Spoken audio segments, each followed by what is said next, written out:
Como trabalhar as emoções e pensamentos para perdoar a interferência dos desencarnados na nossa vida quando estamos encarnados e que não vemos fisicamente?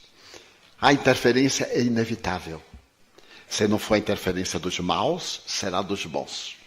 Allan Kardec, como sabemos, perguntou aos benfeitores: interferem os espíritos em nossas vidas? Que redarguíram, muito mais do que imaginais, a ponto de que são eles que vos conduzem. Porque a nossa onda mental vai produzir uma sintonia com uma outra onda universal. E os seres que estiverem na mesma onda sintonizam conosco. Eu ligo o canal 11 aqui em Salvador, tenho a televisão Globo. Ligo o 5, tenho a televisão tal. Ligo o 7, tem a outra. Notaram que eu só fiz propaganda da Globo, né? É porque os meus direitos autorais, principalmente de fotografia, pertencem à Globo. A Globo Rural. Então, é uma questão de onda. Nós vivemos, palavras de Einstein, no universo de ondas, pensamentos, vibrações, ideias. Onde a nossa ideia for, numa vibração, ela emite uma onda e recebe a resposta de seres equivalentes. O que uma pessoa está desejando saber é como libertar-se da perturbação dos espíritos inferiores, mudando de onda. Erguendo-se mentalmente, cultivando ideias saudáveis, e toda vez que vier um pensamento negativo, substitua de imediato por um pensamento positivo. Já que não podemos viver sem pensar, quando ver algo que ressuma amargura, lembremos de algo agradável que já nos aconteceu. Quando ver uma paisagem lúgubre, perturbadora, lembremos-nos de um jardim de esperanças e passemos a cultivar as ações nobres no pensamento. Desta forma, as entidades infelizes não encontrarão campo para os delicados fenômenos da obsessão simples, mais tarde da obsessão fascinadora e, por fim, da obsessão por subjugação. E para perdoar a interferência dos desencarnados em nossa vida, não temos que perdoar, não. Nós é que os atraímos. Eles são nossas vítimas. Eles é que nos devem perdoar o mal que lhes fizemos. Nós teremos que granjear valores para não sermos vítimas dos nossos erros. Portanto, é inverter os papéis. Orar para que eles nos perdoem o mal que lhes fizemos. Durante 40 anos, eu fui acompanhado por um espírito, como já é do conhecimento da maioria, que eu chamava o Máscara de Ferro, por causa de um equívoco que tivemos no mês de junho de 1625, na França, que a nossa querida Priscila cantou aqui lindo, La Mer, e cantou a outra também, aquela França tão querida e tão tormentosa para muitos de nós. Quantos de nós passamos por lá? Estivemos na noite de São Bartolomeu. Para nos reabilitarmos, renascemos na Revolução Francesa.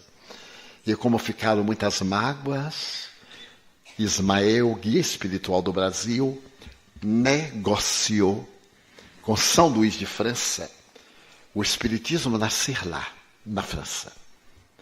São Luís concordava, mas o Brasil deveria receber aqueles infelizes da Revolução cá. E então, o espiritismo nascia lá, divulgava, para vir para aqui, para nós sermos mensageiros do Consolador. E então 2 milhões de espíritos franceses reencarnaram no Brasil.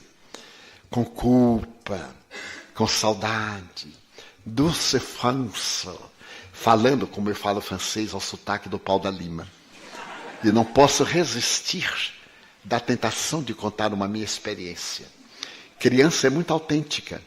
Eu estava hospedado na residência da minha tradutora em Paris, Cláudia Beaumartin, a mais notável tradutora, porque ela traduzia antes de eu falar. E um dia, como ela conhece espiritismo, eu dizia uma frase de Kardec, interrompia e ela ia adiante. Cláudia, mas eu já traduzi. Então, eu estava no quintal, colhendo amoras com o filhinho dela. E achei a oportunidade ótima de treinar o meu francês. Então, muito exibido, comecei a falar, e ele também. De repente, ele parou, me olhou e gritou: mamãe, qual é a língua que tio Divaldo está falando?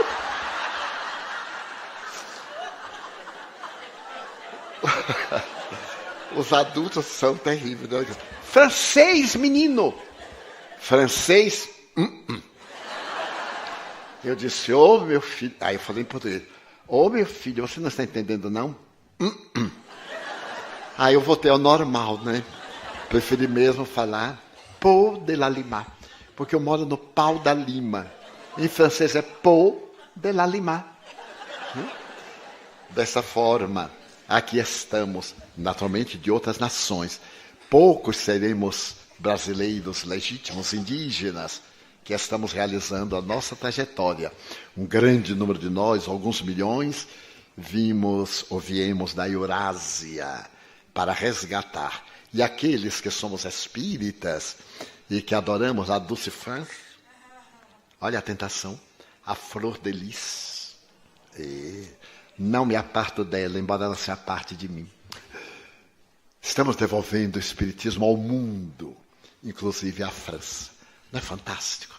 Esta lei da reencarnação, do ir e vir, do nascer de novo, do renovar-se.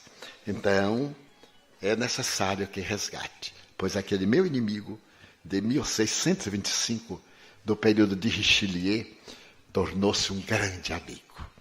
Hoje ele é verdadeiramente o meu benfeitor, porque ele me disse um dia: tu não me conseguiste convencer, tu me venceste pela perseverança, mas eu estou de olho. Ele era meu fiscal, eu tinha um fiscal aduaneiro, onde eu ia, lá estava o fiscal, eu tinha que proceder bem, porque eu sabia que se derrapasse ele me pegava. Então era a luta do gato e do rato, até que um dia, quando alguém deixou uma criança na mansão do caminho, uma meninazinha feia, não era feia, era horrível. Então nós recebemos, e ele estava fora, fazia 10 anos. Quando eu ia levando a criancinha, feinha, e eu dizia assim: minha filha, não fique triste, você vai ser a rainha do horror. Porque nos Estados Unidos tem a rainha da cebola, a rainha da melancia. Por que não a rainha do horror? Também as pessoas feias se casam, aliás, bem melhores do que as pessoas bonitas. Isso é um prêmio de consolação. Quando eu estava nisso, ele me apareceu. Eu disse: ai, meu Deus, vai começar tudo de novo. Ele pôs a mão no meu ombro e disse: Divaldo, porque ele me chamava o monstro. Como ele era gentil. Olá, monstro, como vai? Eu digo: bem, máscara. Era uma disputa de gentilezas. Então ele pôs a mão no meu ombro e disse assim: Divaldo, quero te pedir um favor. Eu disse: mas o senhor me pediu um favor? Há tanto tempo nós estamos pelejando. Ele disse: pois é, essa que está nos teus braços é minha mãe. E eu te quero pedir para que cuides bem dela. Eu digo: ah, é sua mãe. Oh, vou dar lindos beliscões nela. Aqui na Bahia tem um beliscão de caranguejo que a gente dá com os dedos do pé, pega assim, quebra os ossos do perispírito. Ele me diz: vai. Eu digo: vou, para o senhor ver como dói. Você não fará isso. Por que não? O senhor não vem fazendo comigo há mais de 40 anos? Mas eu digo: nem menos. Mas eu irei amá-la, o senhor me conhece. Então ele me disse: se tu a amares, eu te amarei.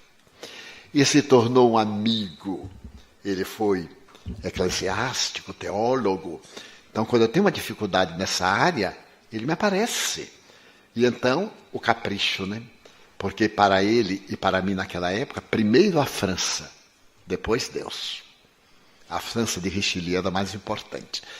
Ele então me diz em francês. Quando eu não entendo, ele diz assim: baixa o nível, faz favor. Ele diz em português. Desta forma, meus amigos, estamos sempre crescendo, aprendendo. E temos que trabalhar as nossas feridas, os demônios internos, para nos libertarmos